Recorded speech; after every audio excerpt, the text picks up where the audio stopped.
आज हम डिस्कस करेंगे इंटरसिटी क्लियरिंग चेक क्या होता है।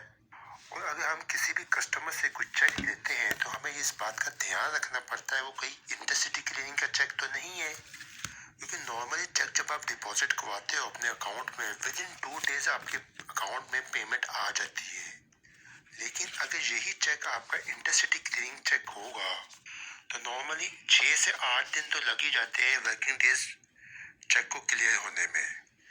क्योंकि अगर किसी भी कस्टमर से अगर आप कोई चेक लेते हैं तो इस बात का ध्यान रखना पड़ता है, क्योंकि कि कहीं वो कोई इंटरसिटी क्लियरिंग चेक तो नहीं है। अब ये पता कैसे चलता है कि इंटरसिटी क्लियरिंग का चेक है या नहीं है?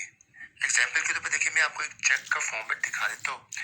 इस चेक पे ये जो एड्रेस है वो कराची का है, और अगर आपका बैंक अकाउंट कराची में ही मौजूद है और आप इस चेक को डिपॉजिट करवाते हो तो विद इन 2 डेज ये चेक डिपॉजिट हो जाएगा।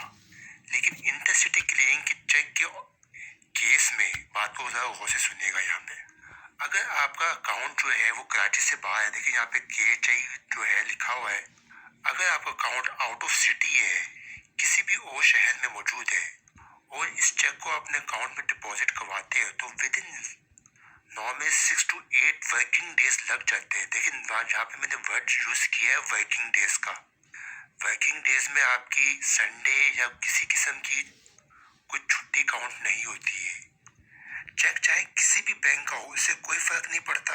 लेकिन इंटरसिटी क्लियरिंग में ध्यान रखना पड़ता है कि कहीं वो आउट ऑफ सिटी का चेक ना हो, जैसे कि मैंने अभी आपको यहाँ पे बताया है। आई होप आपको ये चीज समझ में आ गई होगी।